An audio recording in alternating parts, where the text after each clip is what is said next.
Billion business. Radiotherapy, chemotherapy, ఈ therapy, ఆ therapy. బాగైంది. 3 నెలల తర్వాత మళ్ళా వచ్చింది మెటాస్టాసిస్. ఆ అంగం నుంచి ఈ అంగానికి ఎలా వచ్చిందో మాకు తెలియదు. జంప్ చేసింది. జంప్ చేయలేదు, ఉంది లోపం. మొత్తం అంతా క్యాన్సరే. నువ్వు ఈ దాంట్లో బాగా చేసినా అనుకుంటావు, ఇంకో చోటు ఉంది. ఇంకో చోటు నుంచి ఇంకో చోటుకి పోవట్లేదు, అది ముందులోనే ఉంది. అందరూ క్యాన్సర్ పేషెంట్లే.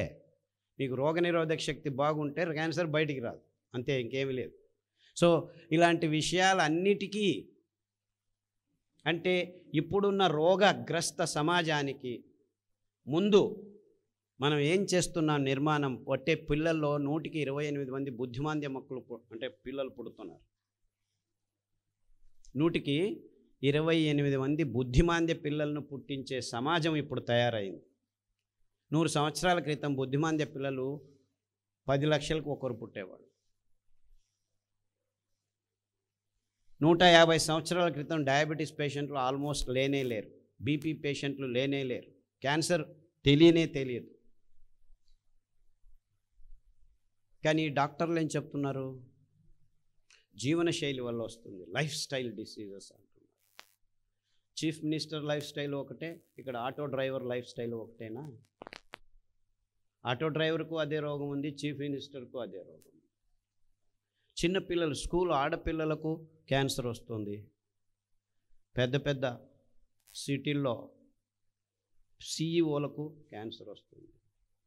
బ్రాహ్మణుల మేము మాంసం తినము, మాంసం నుంచే క్యాన్సర్ వస్తుందని చెప్తున్నారు. మాంసం నుంచే పార్కిన్సన్స్ వస్తుందంటున్నారు, మాంసం నుంచే ఆల్జైమర్స్ వస్తుందంటున్నారు, మాంసం నుంచే హార్ట్ బ్లాక్లు ఎక్కువ అవుతున్నాయంటున్నారు. మేము మాంసాహారం కానే కాదు, అయినా మాకు ఈ రోగాలన్నీ వస్తున్నాయి. కానీ మాంసాహారాన్ని తినట్లేదు మేము, అయినా మాకు క్యాన్సర్లు వస్తున్నాయి. ఈ మాంసం తిని మిగిలేసిన మాంసాన్ని బాగా కుదించి డాల్డా తయారు చేసి బిస్కెట్లలో కలుపుతున్న ఈ బేకరీ ప్రోడక్ట్స్ వల్ల బ్రాహ్మణులు బిస్కెట్లు పొద్దున్న లేచి కాఫీలో అద్దుకొని తింటున్నారు. ఎందుకు? డాక్టర్ చెప్పాడు, పడిగడుపులో కాఫీ తాగొద్దంటారా అంటే 4 రస్కులు తిని కాఫీ తాగుతారు. అంటే ఇలా ఎవరికి ఏమీ తెలియకుండా ఈ ప్రపంచంలో ఉన్న పదార్థాలని అమ్ముకోవాలని చక్కెర కంపెనీలు, మాంసం కంపెనీలు, ఫర్టిలైజర్ కంపెనీలు ఒకదాని మీద ఒకటి పోటీ పడి ప్రకటనలు చేసుకొని, ఇది తింటే మీకు మంచిది, అది తింటే మీకు మంచిది, 2 నిమిషాలు అమ్మ కావాల్సిన అవసరం లేదు, నాన్న కావాల్సిన అవసరం లేదు, నూడిల్స్ తినండి అని అమితాబ్ బచ్చన్ ఒకవైపు, పెప్సీ తాగండి అని షారూఖ్ ఖాను, కోక్ తాగండి అని అమీర్ ఖాను, థమ్సప్ నేను పైనుంచి వస్తానని సల్మాన్ ఖాను, 100 ml నీళ్ళల్లో 45 గ్రాములు చక్కెర వాళ్ళు అమ్ముతుంటే అమితాబ్ బచ్చన్ మైదా పిండిని అమ్ముతున్నాడు. Hema Malini dream girl RO water అని ఆవిడ నీళ్లను అమ్ముతోంది.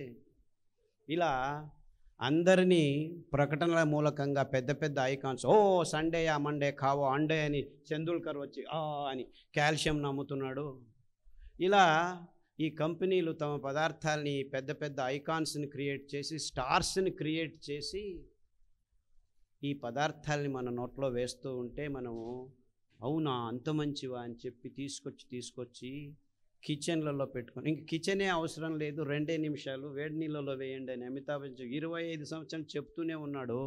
అందరు పిల్లలకి ఏమి ఇచ్చేది, మేమే తింటాం, మళ్ళీ వంటలు చేసేది ఎందుకు అని అందరూ నూడిల్స్ తినడం మొదలుపెట్టారు. ఆ తినడం మొదలుపెట్టిన తర్వాత మన పిల్లల్లో 8 సంవత్సరాలకు 9 సంవత్సరాలకు డయాబెటీస్ వస్తుందని ఎవరూ చెప్పట్లేదు. ఆ మైదా పిండి తయారు చేసేదానికి అలోక్సాన్ అనే కెమికల్ వాడి మీ క్లోమంలో ఉన్న బీటా సెల్స్ను నాశనం చేస్తుంటే ఇన్సులిన్ ఉత్పాదనం కాకుండా రక్తంలో ఉన్న గ్లూకోజు రక్తంలోనే ఉండిపోయి జీవకోశాల్లోకి పోకకుండా చిన్న పిల్లలకు డయాబెటీస్ వస్తుంటే ఓహోహో ఇది ఈ కైండ్ డయాబెటీస్, ఇది ఈ టైప్ డయాబెటీస్ అని మిమ్మల్ని అందరినీ కన్ఫ్యూజ్ చేసి పిల్లల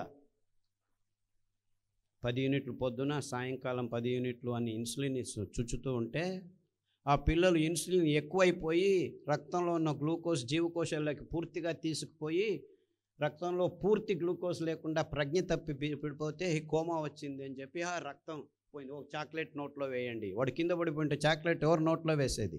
చుట్టుపట్టు ఉన్న పిల్లలకి ట్రైనింగ్ ఇప్పించి వేస్తే మళ్ళీ ఎక్కడున్నాను తెందుల్కర్ లాగా లేచి ఎక్కడున్నాను.